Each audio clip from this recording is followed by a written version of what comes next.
ini kita melakukan juga survei geosig 3D yang seperti kita lakukan di Gunung Padang. Dan ini hasilnya.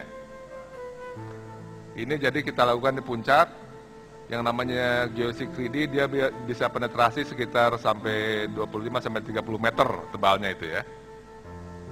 Dan kita bisa permainkan, ada beberapa hal yang menarik tentunya. Seperti kita lihat di sini, ini kita melihat ke arah utara begitu, ada satu bidang yang sangat lurus, merah begitu ya. Di kedalaman sekitar 25-30 meter gitu ya. Dan kemudian juga ada satu bentukan yang merah-merah ini, yang mengingatkan kita sekali lagi seperti di Gunung Padang ya. Kita bisa pangkas dan ada strukturnya sangat menarik. Strukturnya sangat menarik, Pak. Jadi bidang-bidang ini yang tegas begitu. Ya ini sayatan yang horizontal.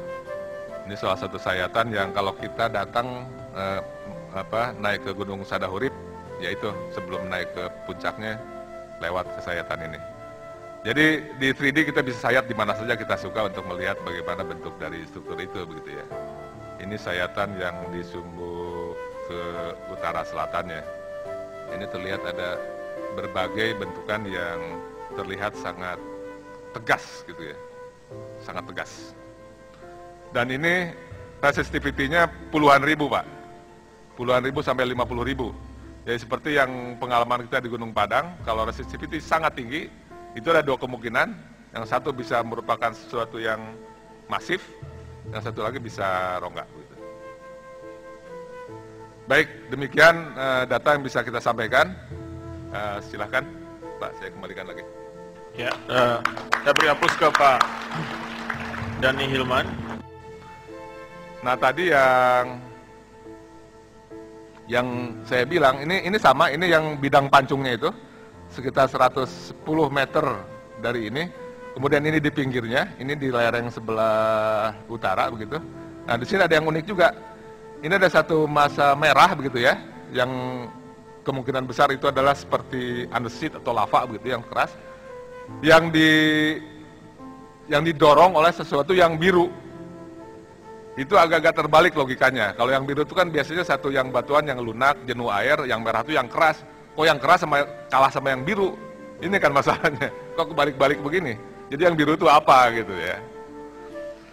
Satu-satunya kalau ada satu massa masif, kemudian dia biru, harusnya itu banyak mengandung metalnya supaya low resistivity. Jadi kalau dari geologi, kalau ini bukan sesuatu yang aneh ya, ini bisa satu urat yang membawa mineral sulfit seperti emas dan sebagainya begitu ya. Tapi yang jelas di sini kelihatan juga bahwa di sini ada satu bidang terpancung di situ. Ini antik juga ini. Kan di 100 meteran itu kan ada satu bidang yang seperti cekung juga. Nah di sini ada juga yang seperti cekung gitu ya. Apa itu? Ini bidangnya jelas bahwa ini ada satu bidang yang tegas dari massa yang lebih masif, kemudian ditimbun oleh massa yang biru-biru ini. Jadi kalau yang merah-merah ini yang di permukaan, itu permukaan itu sekitar beberapa meter itu Pak, sampai 5 meter. Jadi ini saya tafsirkan sebagai bongkah-bongkah yang kita lihat di permukaan itu, begitu. Ini kalau ketidakpastian modelnya secara statistik sudah cukup baik gitu ya, 9% itu berarti sudah baik ketidakpastiannya. Meskipun kita agak sukar untuk mentafsirkan yang di atasnya sampai sekarang, yang sampai model ini ya. Jadi bagaimana? Susah. Nah ini adalah masih penampang barat timur, jadi searah dengan arah kita naik, kemudian spasinya 5 meter, dia bisa menembus sampai kedalaman sekitar 90 meteran begitu. Nah ada satu yang menarik juga di sini, ini perhatikan ini. Ini seperti ada satu bidang yang sangat rata begitu, kemudian ditimbun oleh ada sesuatu yang merah ini. Jadi sepertinya ada satu bidang yang sangat rata, meskipun yang di dalamnya ini nggak kelihatan, tapi bidang ini kok rata sekali begitu ya. Ya ini adalah penampang barat timur juga. Jadi ini spacingnya lebih rapat, 3 meteran gitu ya, sehingga lebih detail dan bentukannya seperti itu. Kelihatan unik juga begitu kan ya. Jadi kalau misalnya kita ke atas, kemudian ditemukan bongkah-bongkah yang seperti kata Pak Miko itu ada andesit, yaitu yang merah-merah ini. Yang merah-merah di atas itu begitu ya. Tapi seperti yang kita lihat di Gunung Padang, kalau kita melihat ada satu batuan segar, andesit atau apapun di permukaan, itu tidak berarti bahwa seluruh di bawahnya itu bisa geologi semua. Contohnya kan di Gunung Padang ada banyak sekali boka-boka andesit yang kita dapat kan. Di dalamnya bukan alamiah. Nah ini penampang yang tadi kan barat timur begitu, sekarang ini utara selatan begitu ya. Ini juga unik juga begitu. Ini apa? Apakah ini satu intrusi begitu? Kalau kita dibilang di intrusi, kita tahu di bawahnya itu ngapung gitu ya, nggak bersatu dengan yang bawahnya itu. Dan ini demikian unik ininya bentuknya. Liuk-liuk begitu ya. Ini tuh dari nol di puncak sampai kedalaman sekitar 60 meter. Jadi ini sebetulnya masih hasil yang kita dapat sampai pertengahan 2011, masih sudah lama sebenarnya data ini. Dan ini juga interpretasinya sudah cukup lama juga. Nanti kita perlihatkan yang lebih baru lagi ininya hasil processingnya. Tapi intinya bahwa yang kita lihat tadi itu ada satu ketidakselarasan di sekitar 100 meter dari puncak. Kemudian bentuk yang di atasnya memperlihatkan bentuk-bentuk yang sepertinya unik begitu ya. Dan agak sukar kalau bagi saya untuk menerjemahkan secara geologi.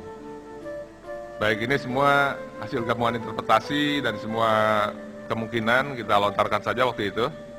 Kalau kita terjemahkan ke peta ini, maka mancungnya tuh kira-kira di situ nih, di situ kira-kira terpancungnya itu ya. Jadi baik, ini tadi itu data yang lama sebetulnya, dan ini adalah data yang lebih baru lagi yang menurut kami lebih akurat. Ada satu, nah ini yang 20 meter tadi yang seperti naga, terus saya otak-atik lagi, kita proses lagi.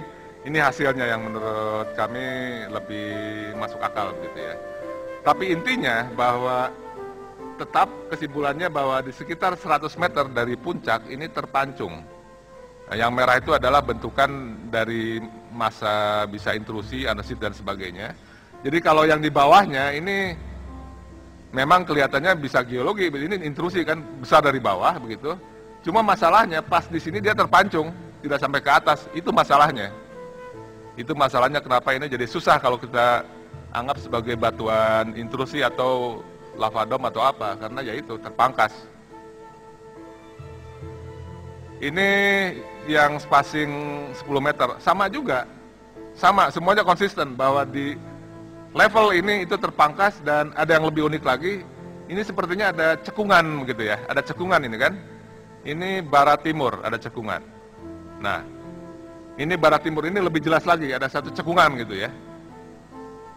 Jadi tidak hanya terpangkas, tapi malah cekung di sini di tengahnya. Bagaimana ini?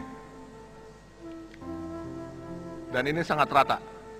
Ini lintasan barat timur 6 meter spacingnya. Sama juga memperlihatkan lebih jelas lagi begitu ya bentuk cawan ini, cawan raksasa ini. Bidang terpancung sekitar 110 meter di bawah puncak. Kemudian di sini ada keunikan juga.